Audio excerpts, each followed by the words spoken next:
Welcome. Well, you are at home with Jim and Joy, and you are an important part of our EWTN family.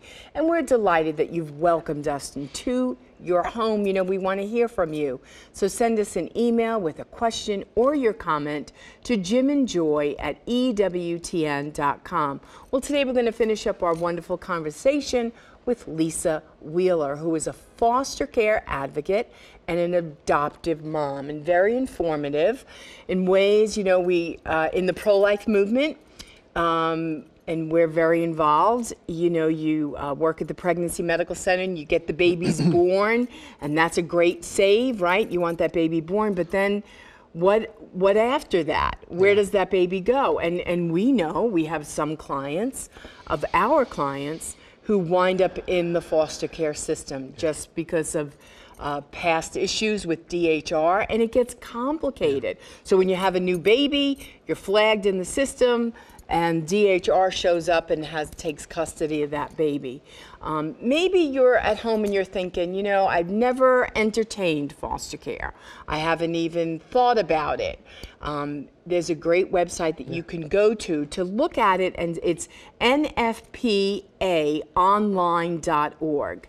And you could go there and just get some information about your state. What are the state laws? What are the requirements? And so that you could pray. I think praying about it is important, and see if God is calling you to say yes to that. And I'd say if there are deacons out there and there are ministers of parishes or churches, Protestant, Catholic, Greek, or whatever, that I remember when I was pastoring in another tradition, that we did have foster care from our local community come in and present what is foster care, talk about the children, put a face on this. And so that's something that we all can do. I mean, how are our people supposed to respond, you know, if they don't even know in our parish? Or how are people supposed to support, you know, the family that's doing foster care within our church? We don't even know what they're going through. I mean, how many children do they have? What's going on? What are their needs? How do we give them a break, or what's happening? So to the priests out there and to the ministers out there, have a presentation from the foster care community, and you'll see that this is a part of the pro-life movement, that people really will respond. People become foster care parents, so they say, I can't do that, but I want to support those who are foster care parents. Right. And a beautiful thing, you know, Lisa, in the readings that when we were researching on her, you know, she said kids in foster care usually show up with a garbage bag, and all their clothes are with their clothes in a garbage bag. Like, can't we as a Christian community supply suitcases so that, like, if every church gave a suitcase, if you knew where kids were in foster care, so that when they were being transported, and I've had clients and they've been in and out of foster care, some of them have been in like 15 to 20 homes and situations, moving. And so there is a plea, there is a way to say, Jesus, here I am, Lord, use me, send me. These are God's children, Jesus Christ within them. God desires to set the lonely into families. We'll be right back. Plenty more to come. Please don't go away.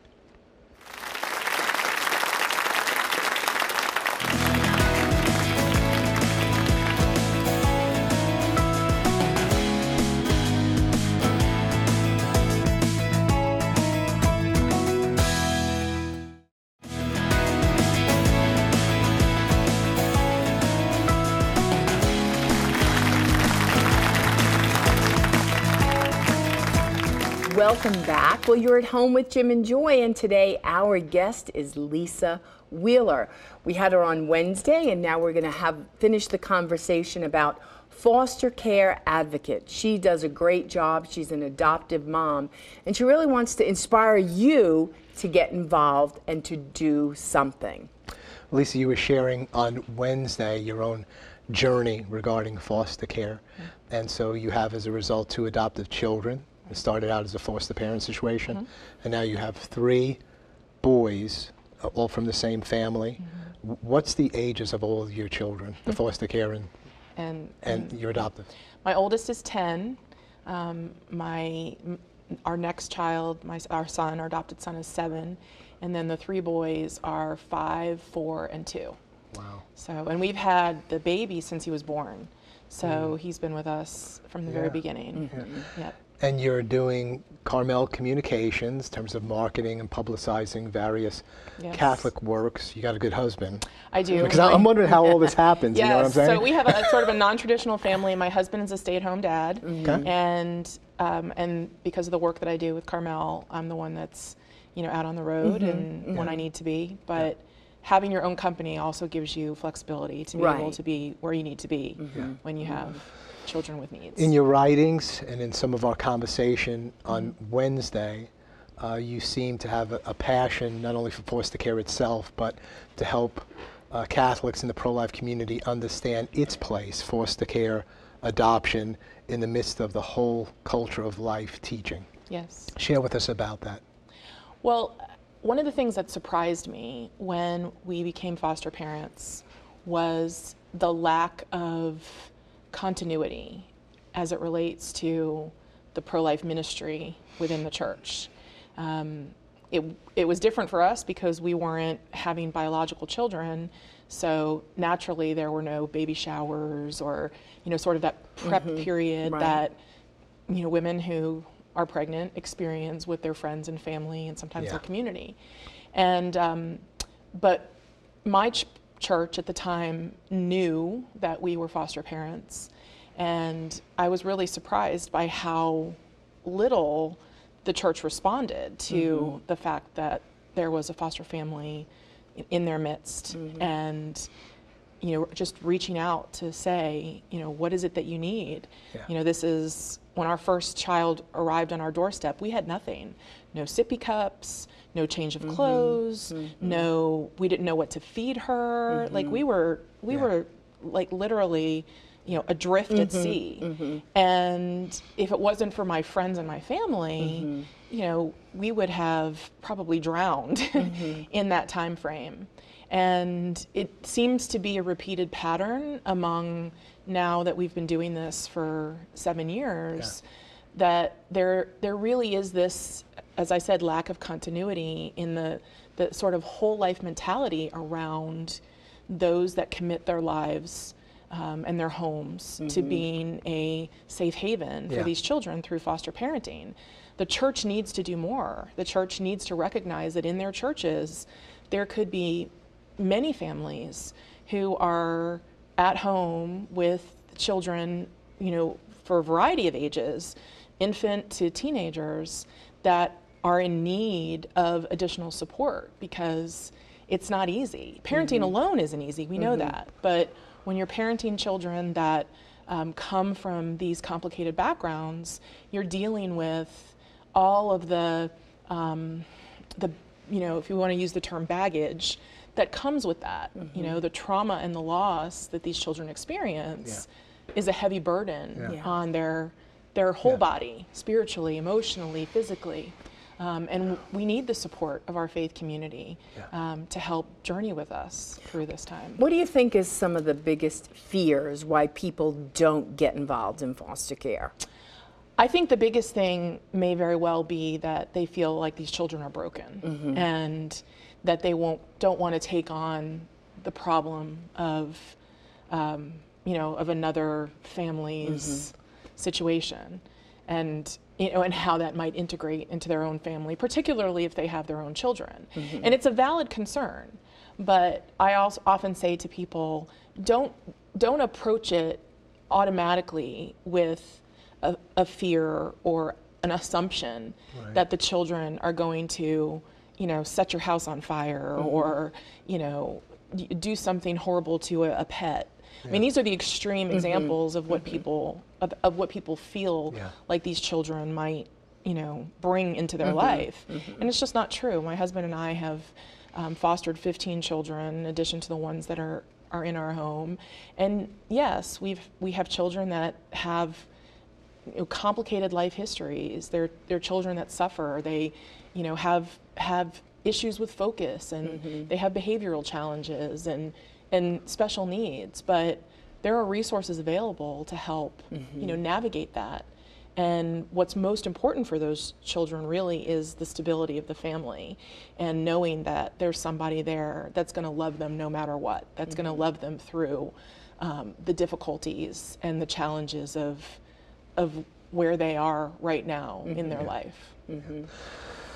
That's a good way that you put it, because I often come back to that just in terms of our own parenting or things that we do, and sometimes you're like, well, am I spiritual enough, or do I need to be a therapist, do I need all this, but you were just saying, like, we love one another, it's stable in the house, we're good people, you know, we might make some mistakes in this thing, but our whole heart is to do right by this kid. Right. That's the main stuff, isn't it? Absolutely. And you can do it. Absolutely. And really that's mostly what the children need. Yeah. And I'm in a community of foster parents now, and the majority of the experiences of the foster parents is not on the negative side. They're not experiencing, such rupture in their homes. It's actually the opposite. The children are bringing joy and hope and a validation of our humanity. I mean, it's such a validation of the very essence of who we are as human beings and why God created us, and that's to love and to be loved. So suppose there's a couple at home and they're thinking, okay, I want to get involved. What do they do? What is the process for them? I think the first thing that people need to do, number one, is pray. Pray about this desire and what the motivation is behind it. As I mentioned in the previous show, we wanted to build a family, and so our motivation initially was adoption. But not everyone has to go into foster parenting to adopt, and in fact, we really need people that are not coming in for that reason, because we really just need that temporary place for children to be until their family can get to a point of restoration. So pray first, and then discern how they want, what's the most comfortable for them in terms of connecting with a foster service in their area. There are faith-based services almost in every city or state. The website that you mentioned, the National Foster Parent Association, is a great place to go. You mentioned an organization. Dave Thomas Foundation, so Wendy's. Something with Bethany in it. And Bethany Christian Services, right. Bethany Christian Services is the faith-based one that's most consistent throughout the country. So almost every city in the United States has a Bethany. Unfortunately, because of the complication with a lot of the HHS issues surrounding faith-based organizations, a lot of our Catholic charities around the country have discontinued their work in the foster care area. But there are still some cities that are doing that. So that's another route, is to go through Catholic charities and see, if there's a connection there that can be made. My husband and I went through our local DFACS. So we went directly to the Department of Family and Children's Services, and that's how we got involved. And it's a beautiful way to do it, because we are among a community of people that are people of faith, but people that come from all different traditions, and so it really allows us the opportunity to be a witness in other areas. So, how does it work out when if you have a number of children from different families with you? What's the relationship? Because it's unique for everyone. What are the dynamics that you see with the differing children coming together? That is a great question, and that's not one that I've been asked very often, but I think it is a great question. So right now in my home, I have three sets of children, or three groups of children, so to speak, that all come from different families of origin. And my daughter and my son, they both came to us within a 2 or 3 year time frame, both very young. My son was 15 months when he came to us. Elizabeth, my daughter, was 3. And so they were able to bond as siblings because they were so little. But we've had several children since then, before we got these 3 boys. And I think it definitely depends on the family, but I think that if you're always treating all of the children as they're your own, whether it be your biological children or your adopted children, they mirror the type of communication and relationship that you have. And those 3 little boys are as much my son and daughter siblings as if, you know, they were fully adopted. But it's true that there are other families that do have challenges in trying to integrate, you know, those different dynamics that come from being parts of families of origin. This is a beautiful work, a justice work, sacrificial work, not an easy work.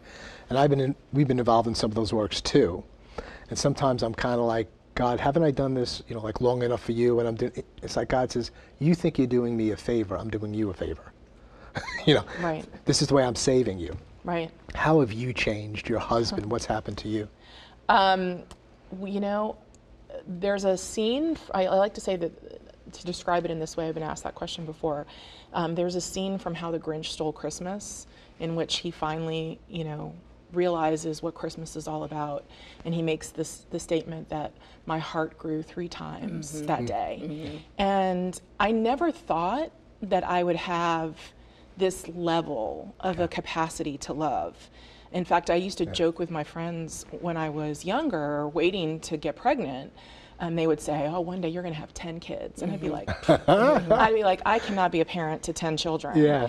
And to know that 15 children have been a part of my life. We had 9 in our home at one time. And it's just, God increases in this work. He increases because the joy that comes from seeing the successes that these children struggle to make, every success that they make is a triumph. And it's just beautiful to, you know, be a part of that. Lisa, thank you so much for joining us, and now I understand what it means to be an advocate for foster care for these precious children. You've exemplified it so beautifully. You can go to nfpaonline.org, National Foster Parent Association. There are many other good organizations, some faith-based, but seek the Lord. Pray, Lord, what would you desire of me regarding these precious children, that they might have a home, a dwelling place. What do you want from me? We'll be right back. Plenty more to come. Please don't go away.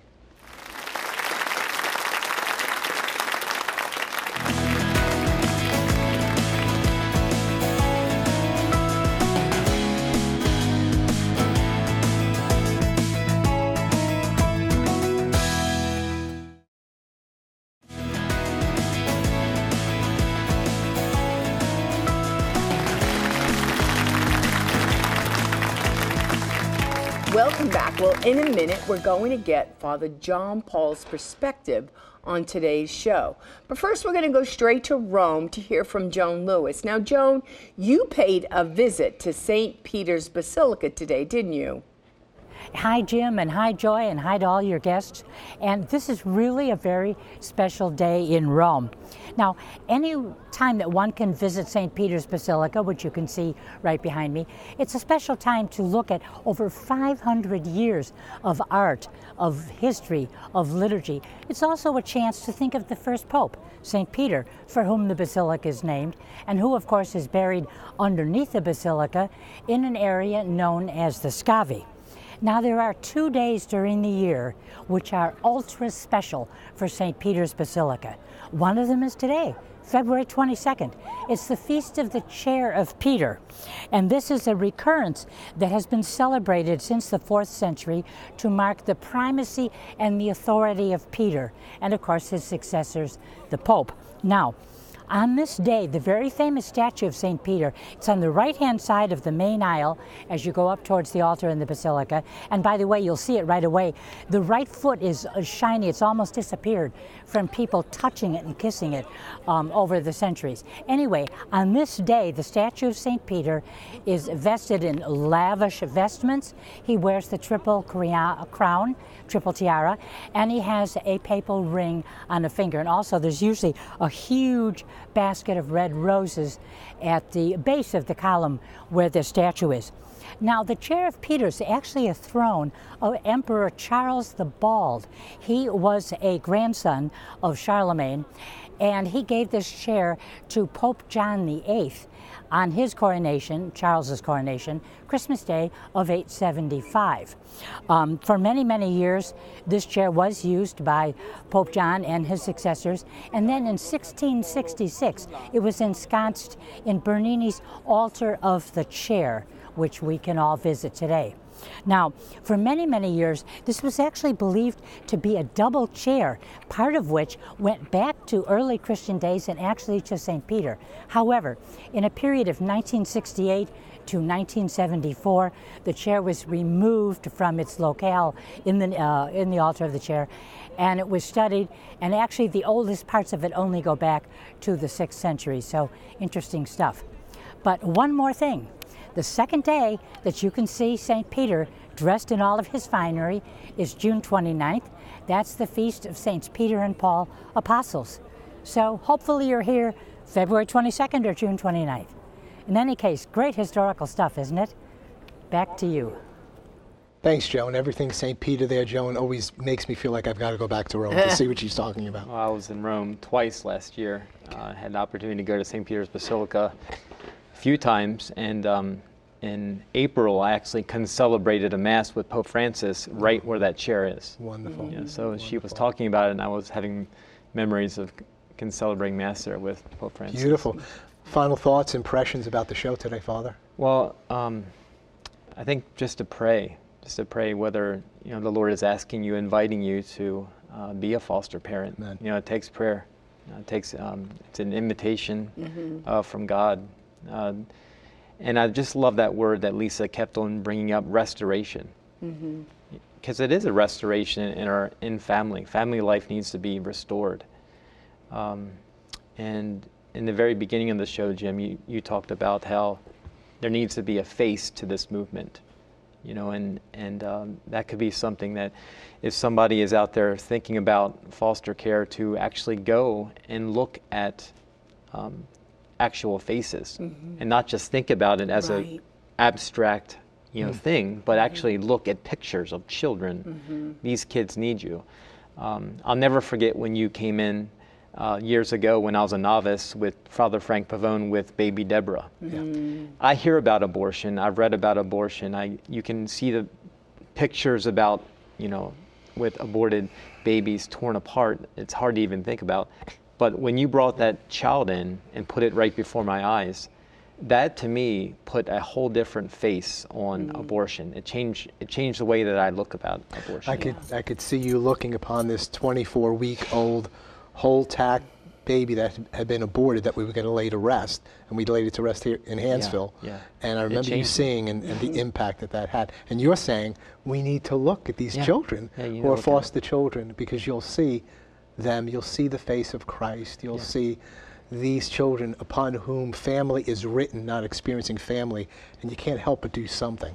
Yeah, and I think what Lisa shared was there is fear. Right?